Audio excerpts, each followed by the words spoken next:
Assalamualaikum warahmatullahi wabarakatuh. Kami dari kelompok 8D yang akan membahas keamanan platform loka pasar, perbankan digital, dan dompet digital. Sebelumnya, izinkan kami memperkenalkan diri terlebih dahulu satu persatu. Nama saya Aldi Syafura. Oke, jadi di sini kita bakalan membahas keamanan platform loka pasar, perbankan digital, dan dompet digital. Nah, jadi apa sih loka pasar itu? Jadi loka pasar ini adalah sebuah marketplace yang dimana sebuah platform yang memfasilitasi jual beli atau jasa barang atau jasa antara penjual dan pembeli itu secara online. Nah, di loka pasar ini juga memiliki manfaat, yaitu penjual ini bisa menjangkau konsumen lebih luas tanpa membuka toko fisik. Lalu sebagai pembeli ini bisa mengakses banyak produk. Jadi kita sebagai konsumen ini bisa membandingkan satu dengan yang lainnya. Kan kalau misalnya kita di toko offline, kalau membandingkan kan harus kayak berpindah-pindah toko kan, dan itu akhirnya jadinya kayak nggak enak sama toko yang sebelumnya atau sama toko yang lagi kita kunjungin. Jadi kalau misalnya dengan online, kita punya banyak pilihan dari berbagai toko. Terus juga di loka pasar ini memiliki tantangan keamanan loka pasar, yaitu ada penyalahgunaan data pribadi, penipuan online, peretasan akun, terus juga ada transaksi ilegal. Selanjutnya, nah di sini ada pentingnya keamanan data. Yang pertama itu melindungi informasi pribadi dan finansial. Nah, di loka pasar ini kan itu sebuah aplikasi seperti kayak Shopee, Tokopedia, Lazada, seperti itu. Nah, jadi kalau misalnya kita untuk menggunakan loka pasar tersebut, pastinya kan kita harus yang namanya login ke dalam aplikasi tersebut. Karena kalau login pasti menggunakan data-data pribadi kita untuk login tersebut. Maka data pribadi seperti nama lengkap, alamat, nomor KTP, nomor rekening, hingga kartu sandi adalah data sensitif yang harus dijaga. Nah, jika data ini bocor, bisa disalahgunakan untuk penipuan, pencurian identitas, atau kejahatan cyber.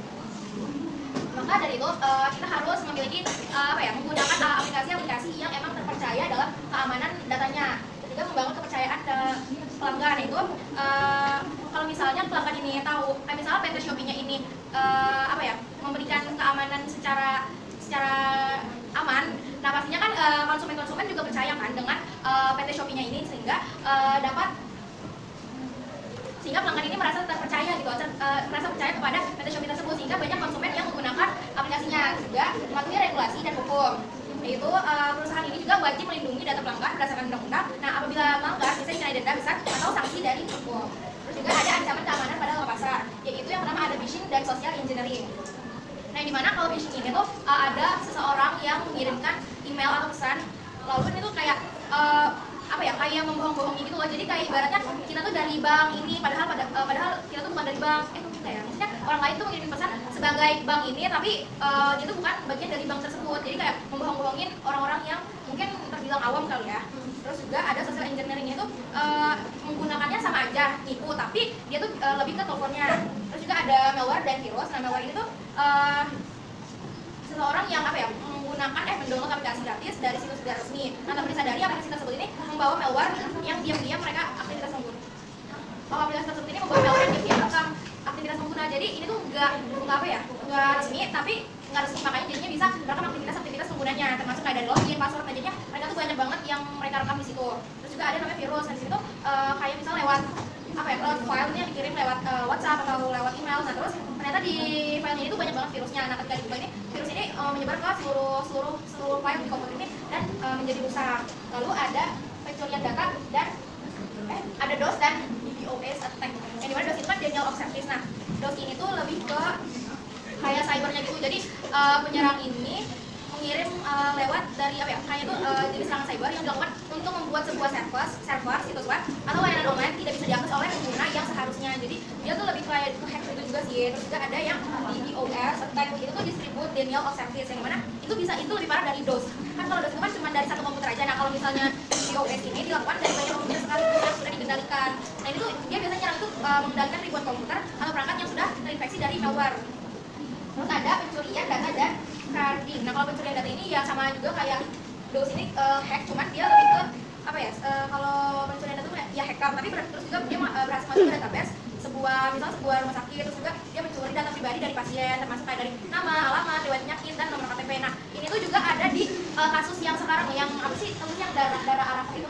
Ya kan dia kan memiliki asuransi kan. Nah, pasti itu ada data-data kesehatan pribadi. Nah, ada satu petugas asuransinya ini dia kayak nyebarin penyakitnya itu apa, terus juga data-data pribadinya dia, data kesehatan data pribadi itu apa. Nah, terus ada juga yang namanya carding. Nah, itu pelakunya ini mendapatkan informasi kartu kredit orang lain melalui phishing atau malware. Nah, lalu datanya itu digunakan untuk belanja online tanpa seizin pemilik kartu. Jadi ya kartu kita dipakai belanja, tapi bukan sama kita, sama orang lain, sama pelakunya. Seperti itu. keamanan dalam Makassar. Yang pertama ada implementasi enkripsi data, yaitu ini biar data nggak bisa disadap. Terus yang kedua nih autentikasi dua langkah atau faktor autentikasi atau 2FA, itu loginnya ada kode tambahan biar lebih aman. Terus penggunaan algoritma enkripsi RC6 dan RSA itu amanin data dan kunci enkripsinya. Terus yang keempat ada firewall dan perlindungan DDoS, yaitu cegah serangan hacker dan kaki palsu. Yang kelima ada sistem pembayaran aman, yang dimana kalau misalnya banknya pakai sistem pembayaran standar biar transaksinya tetap aman. Lalu yang keenam ada audit keamanan dan penilaian risiko berkala, yaitu biar sistem tetap aman dari ancaman baru. Yang ketujuh ada edukasi penggunaan dan staff, ini biar nggak ada kesalahan manusia. Lalu yang kedua ada keamanan platform perbankan digital. Yang A tentunya keamanan dalam perbankan digital. Yang satu keamanan sebagai fondasi kepercayaan nasabah, keamanan sebagai fondasi kepercayaan nasabah. Karena keamanan itu jadi dasar biar nasabah yakin dan percaya. Jadi data mereka tuh yakin kalau misalnya data mereka tuh dijaga dan gak gampang dibobol sama orang. Terus yang kedua ada perlindungan terhadap kerugian finansial. Gimana kalau misalnya sistem kita aman, nasabah tuh gak gampang kena transaksi palsu atau pencurian data. Jadi uang mereka tetap aman.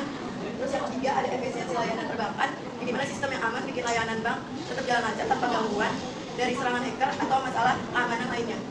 Kita akan membahas tentang ancaman keamanan pada perbankan digital. Jadi yang pertama itu ada phishing atau penipuan lewat email dan situs palsu untuk mencuri data login. Jadi apa ya sebutannya anomali ini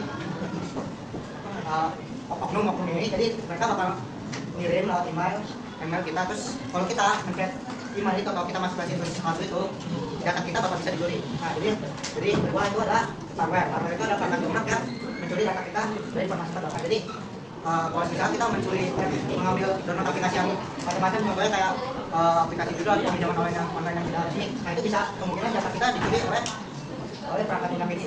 Nah yang ketiga itu ada man in the middle, yaitu penyadapan data saat transaksi. Jadi ini memungkinkan untuk menyadap pembicaraan kita dengan customer service ketika kita sedang melakukan transaksi. Nah, keempat itu ada social engineering, itu penipu psikologis seperti nama dari pegawai bank. Nah, jadi social engineering ini dia tuh biasanya yang sering kita ketemu yang menipu orang tua, dia menganggap dirinya itu sebagai pegawai bank sehingga orang-orang tua itu dapat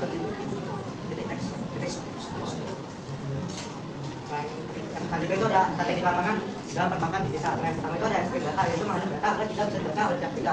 Jadi simpelnya itu encrypted data itu adalah kode yang diberikan pihak bank dan hanya bisa dibaca oleh pihak bank itu sendiri. Nah, yang kedua itu ada verifikasi dua langkah 2FA. Nah, jadi verifikasi dua langkah ini contohnya itu kayak kode OTP yang dikirim kita. Jadi walaupun oknumnya ini punya passwordnya tetap bisa masuk polos tanpa kode OTP. Nah, yang ketiga itu ada edukasi nasabah, itu menandakan nasabah soal modus penipuan.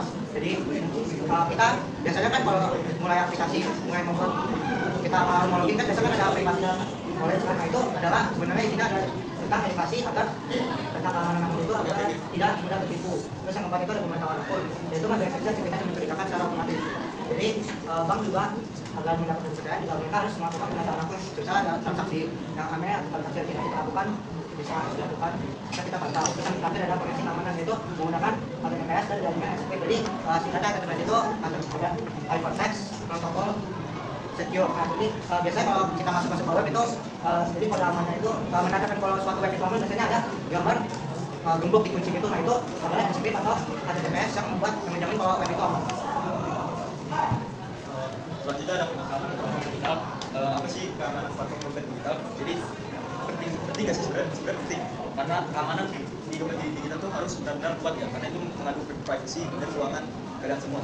Karena jika bocor sedikit, uang yang ada berada di dompet digital tersebut akan hilang. Terus ancaman apa dan terjadi pada dompet digital? Yang pertama, phishing.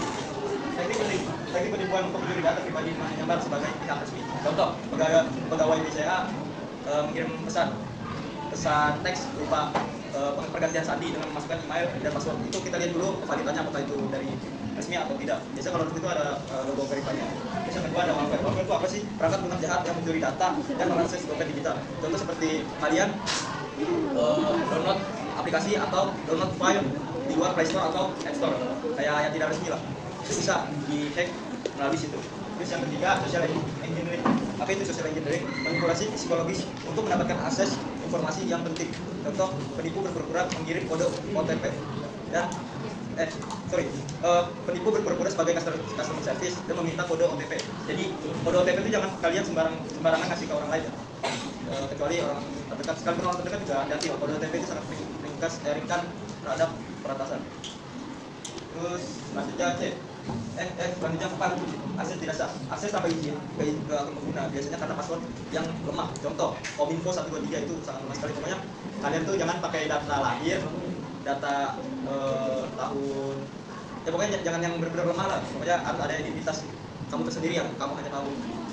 Terus yang C, strategi keamanan dan platform dompet digital. Yang pertama ada encrypted data, mengamankan data agar tidak bisa dibaca oleh pihak tidak sah. Contohnya data transaksi enkripsi sehingga tidak bisa diakses oleh kertas. Yang kedua, menambah lapisan keamanan selain password atau two factor atau 2FA. Biasanya itu dinyalakan, misalnya nih pelaku udah tahu nih memang password kamu. Nah, dia login, tapi harus ada keamanan time kedua nih. Jadi harus memasukkan kode dari email tersebut. Terus yang ketiga ada pemantauan aktivitas. Apa itu pemantauan aktivitas? Sistem mendeteksi aktivitas mencurigakan secara real time. Contohnya notifikasi dikirim jika login dilakukan dari lokasi yang tidak sah atau lokasi lain selain lokasi Anda. Itu bisa dideteksi bahwa itu orang lain. Terus yang keempat edukasi pengguna. Memberikan pengetahuan kepada pengguna agar waspada terhadap ancaman. Contohnya kampanye rutin dari penyedia dompet digital tentang bahayanya phishing. Terus yang kelima ada pengguna proteksi PIN dan biometrik. Meningkatkan keamanan akses ke aplikasi dompet digital. Pengguna membuka aplikasi hanya dengan sidik jari atau Face ID. Sekian presentasi dari kelompok kami. Apakah ada yang ingin bertanya? Oke, boleh buat Messi dan Lola. Baik, Messi Lola dan Messi dan Lola. Jadi nomornya. Iya, gede. Perbedaan utama lokal pasar sama online pribadi. Oke, terus Lola. Ya. Kenapa banyak pelaku UMKM lebih milih menggunakan lokal pasar daripada membangun itu sendiri? Oke.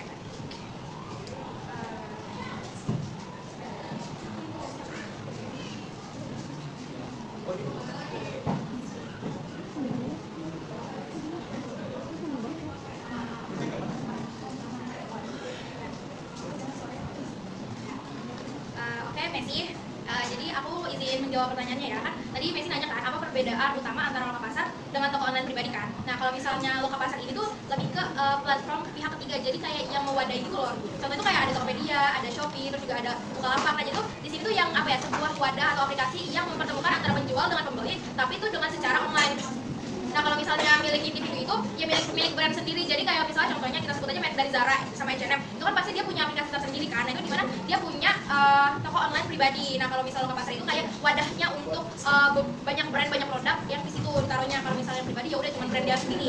Nah jadi kalau loka pasar ini itu lebih mudah digunakan, terus juga lebih banyak pengunjungnya, tapi ya persaingannya juga tinggi pastinya. Kalau misalnya toko pribadi ini tuh ya pasti lebih bebas kan, karena kita sendiri yang mengelola, kita sendiri yang mempromosikan. Jadi ya udah cuma ada brand kita doang di situ. Seperti itu. Selanjutnya pertanyaan Lola. Jadi Lola kan tanya mengapa ya pelaku UMKM lebih memilih menggunakan loka pasar daripada membangun situs sendiri. Jadi menurut kelompok kami, karena platform loka pasar ini sudah lebih lengkap dari segi pembayaran, terus pengiriman dan keamanan dari loka pasar itu, aplikasi loka pasar itu. Jadi UMKM itu nggak perlu repot-repot buat membangun situsnya sendiri. Apalagi kan bagi orang awam kan agak ribet ya kalau kayak yang nggak ngerti apa-apa mau jualan doang harus bangun situs sendiri. Jadi kayak loka pasar ini lebih menjamin lah, karena lebih bisa menjangkau banyak konsumen dan biayanya tuh lebih rendah daripada UMKM ini harus bikin web sendiri. Nah, jadi seperti itu. Apakah ada yang ingin bertanya lagi?